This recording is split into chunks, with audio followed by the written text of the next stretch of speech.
Assalamualaikum warahmatullahi wabarakatuh. Perkenalkan, saya dengan Fikri Fajri Abdillah. Saya merupakan mahasiswa RPL 3 Stikes Sukabumi, program studi S1 Keperawatan. Saat ini saya bekerja di RSUD Kota Bogor. Di sini saya akan mempraktekkan mengenai prosedur defibrilator manual.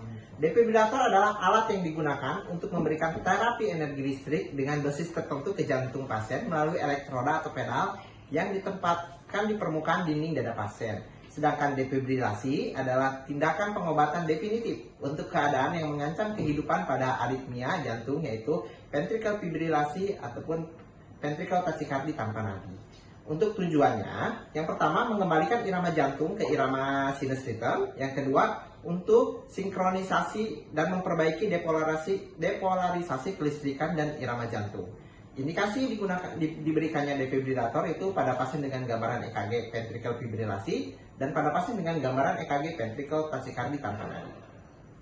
Berikut merupakan persiapan alat untuk defibrilator manual. Yang pertama, defibrilator set alatnya, defibnya.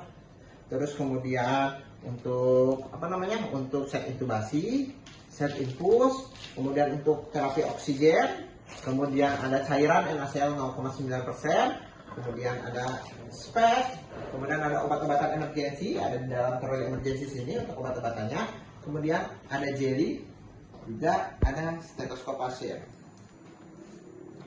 Nah, Bapak, Ibu, permisi, di sini perkenalkan saya dengan perawat Fikri yang bertugas siang hari ini. Bapak, maaf, di sini saya akan melakukan pemberian defibrilator manual kepada pasien, kepada anak Bapak. Nah, karena apa dikasih defibrilator? Karena di sini ada gambaran EKG-nya, namanya ventricular tachycardia tanpa nadi. Pak, kita gambar nggak ada nadinya dan nggak sadar. Gimana? Apakah keluarga bersedia? Kalau bersedia, kita akan lakukan defibrilator, yaitu memberikan kejut listrik pada jantung Bapak. Oke, kalau bersedia. Setelah bersedia pasien, kemudian posisikan pasien mungkin ke posisikan pasien. Kemudian setelah itu pastikan pasien sudah terpasang elektroda dan kita lihat gambarannya ventricular fibrilasi atau ventricular tachycardia tanpa nadi. Setelah itu nyalakan alat defibrilator, kita nyalakan. Kemudian sudah nyalakan alatnya, kemudian energi yang diperlukan. Kalau mau ditentukan di sini bisa, ataupun di pedalnya bisa untuk menentukan energinya berapa ya. Untuk penentuan energinya, kalau misalkan untuk yang dewasa 200 joule untuk alatnya kalau pakai yang bipasif, dan 360 joule untuk alat yang monopasif. Sedangkan untuk anak misalkan dikasihnya 5 joule per kilogram berat badan.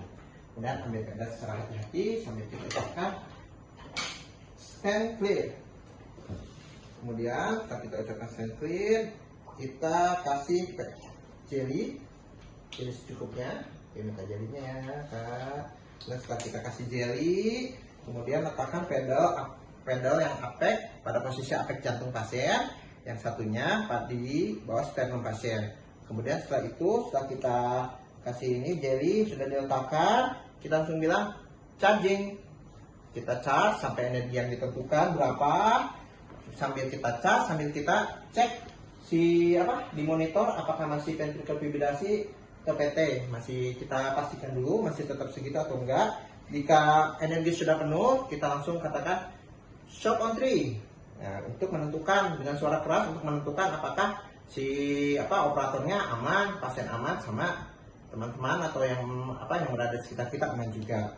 Setelah itu kita lakukan shocking sampai keras, kita bilang ke teman-teman kita shocking sambil kita cek, tekan shocking. Nah, ini setelah shocking ini kita jangan langsung dilepas ya, jangan langsung dilepas, kita tetap pasang dulu sampai si energinya sudah terlepas semua. Jika sudah terlepas semua, kita bilang shocking deliver.